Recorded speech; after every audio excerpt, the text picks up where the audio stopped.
Hi there, Bache-Martin students. Today we're going to read a story about a woman by the name of Wilma Rudolph. She was a field and track star who was a role model for both black and female athletes. She also was regarded as a pioneer for civil rights and women's rights. So again, the story is What's Your Story, Wilma Rudolph? And the name of the author was Krishna Pare Guddu. Okay? And in this book, there is a cub who is acting as the interviewer. I guess I'll be the co-interviewer. So at the top he says, "Hi friends, today I'm talking to someone very special. Her name is Wilma Rudolph. Wilma, would you tell us about yourself? We'd love to learn about your life." And Wilma's response is, "Of course, in 1960, I became the first woman, to win 3 gold medals in track and field in a single Olympics. After that, people called me the fastest woman on earth. Black people didn't have the same rights as white people then. But when I came home from the Olympics, I was an American hero. My accomplishments were important to me for another reason, too. You see, for much of my childhood, I couldn't walk. I had to work harder than other athletes to run well enough to win races." So right here you see her showing off all 3 gold medals that she won at the 1960 Olympic Games, which is amazing. So the cub interviewer says, "Where and when were you born?" And Wilma's response is, "I was born in a part of Clarksville, Tennessee, called St. Bethlehem, on June 23rd, 1940. I was number 20 of 22 children. Wow, what a very large family. My father had 11 children with his first wife. Then he had 8 more with my mom. I was a tiny baby. I weighed less than 5 pounds, 2 kilograms when I was born.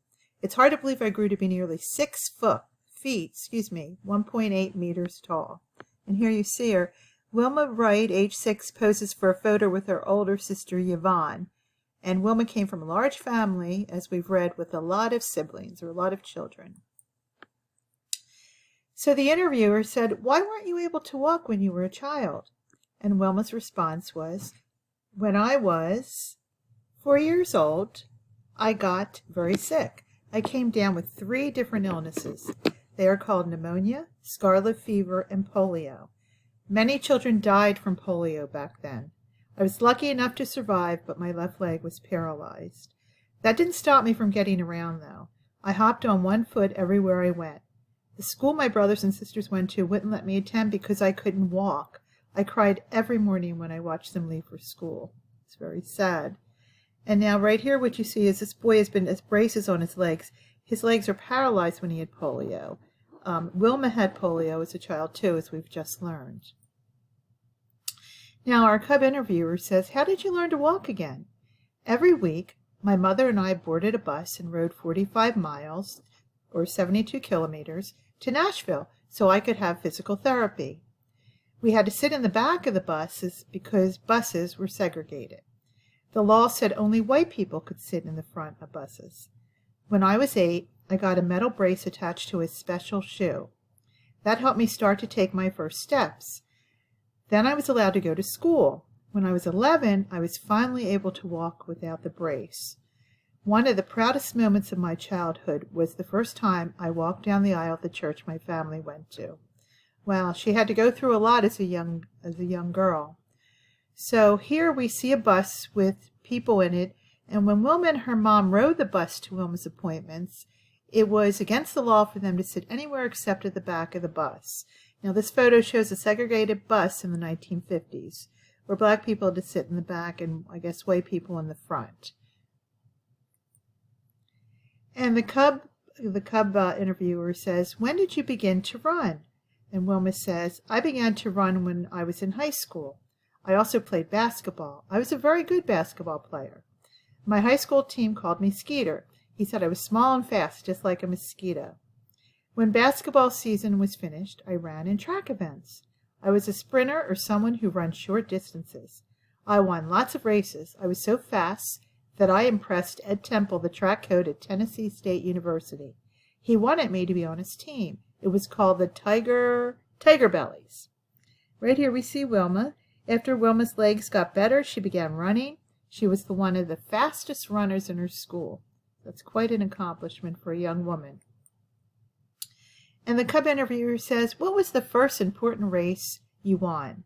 And Wilma says, in 1955, I won both the 75-yard, 69-meter dash and the 100-yard, or 91-meter dash at the Amateur Athletic Union. That gave me the courage to try out for the Olympics the next year. My Tiger Belly teammate, May Faggs, had already been on the Olympics twice. She and I both won spots on the U.S. team in the 1956 Olympics in Melbourne, Australia. 2 more Tiger Bellies also made the U.S. team, and Ed Temple became the coach of our Olympic team. So right here, to win a spot in the Olympic 200-meter dash, runners first had to compete in the trials. Here Wilma left, so that must be her right there, crosses the finish line just inches behind her U.S. teammate May Faggs to make it into the finals. Wow, that's fantastic. So the Cub interviewer said, did you win any medals at the Olympics that year? Wilma says, yes, and I was so proud. I didn't run any races by myself, but I ran the 400-meter relay with the American team. We came in 3rd place and earned a bronze medal. I love the feeling of winning. I promised myself that at the next Olympics I would win a medal on my own. So right here, Wilma and her teammates won 3rd place in the 400-meter relay. The 1956 U.S. Olympic women's relay team included, from left to right, so Margaret Matthews, and here is Wilma, May Faggs, and Isabel Daniels. So these are the 4 girls that won the bronze. That's really impressive. And the Cub interview said, what was it like to go to the 1960 Olympics? Wilma says, I was excited to represent the United States again, but I was nervous too. The Olympics were in Rome, Italy, and it was very hot there. Heat makes it harder to run. Also, many of the other runners were fast too. They were extremely fast. I knew it would be hard to beat them, and the Olympics were going to be on TV for the first time in history. Millions of people will be watching me, so I'm sure that was stressful for her. As if these challenges weren't enough, something awful happened the day before the first race. I stepped into a hole on the practice track and twisted my ankle. Just walking was painful, yet I was determined to run. I hadn't gone all the way to Rome to miss out on the Olympics. So here you see Wilma springs out of the starting blocks in the 200-meter dash at the 1960 Summer Olympics in Rome. And I can't imagine how that must have felt, running on a sprained ankle or a twisted ankle. She must have been in a lot of pain there, but she did it. What were the Olympics like for you after you got hurt? Asked the Cub interviewer. Wilma says, they weren't easy. The doctors didn't think it was a good idea for me to compete. On the day of my first race, my ankle was still swollen and hurt a lot, but I ran anyway, and once I started, I forgot all about the pain. She was doing something she loved, that's probably why. I focused on running as fast as I could. I ran the 100-meter dash in just over 11 seconds and won. Millions of people saw me earn my first Olympic gold medal on TV. So right here, in front of thousands of fans, Wilma received the Olympic gold medal for winning the 100-meter dash. Wow. And the Cub interviewer said, in what other events did you win gold medals? Wilma says, I won my 2nd gold medal for the 200-meter dash. The crowds of the stands were chanting my name. I ran in the rain, which made things extra tricky. Yet I still won. Then I ran the 400-meter relay with my team. As part of this race, I had to grab a baton from one of my teammates and run with it across the finish line. When I grabbed the baton, we were in 1st place. But then I almost dropped it. That slowed me down. We fell into 3rd place. I knew we were behind, so I sped up as fast as I could. I made it to the finish line less than 1 second before anyone else. Wow. Wilma, 2nd from left. She carries the baton across the finish line to help the 1960 United States Women's Olympic Relay Team win the gold medal. And down here, we see Wilma and her teammates receive gold medals for their win in the 400-meter relay. Wow, she must have been so happy. And the interviewer says, what happened when you came home from the Olympics? Wilma says, the town of Clarksburg, where I lived, held a big parade in my honor. It was going to be segregated like parades were in most of the South, but I refused to be part of it if it was segregated. So it was decided that black people and white people could both attend the event after all. So that was one of her first steps in helping with segregation. It was the first public event in Clarksville that wasn't segregated. I received other honors too. I was named Woman Athlete of the Year. President John F. Kennedy even invited me to the White House. That was quite an accomplishment, even back then. Even now it's an accomplishment. The town of Clarksville honored Wilma's achievements with a parade when she returned from Rome. Wilma insisted that both black people and white people be allowed to attend. And see here, she's sitting on the car and waving to everyone. Wow.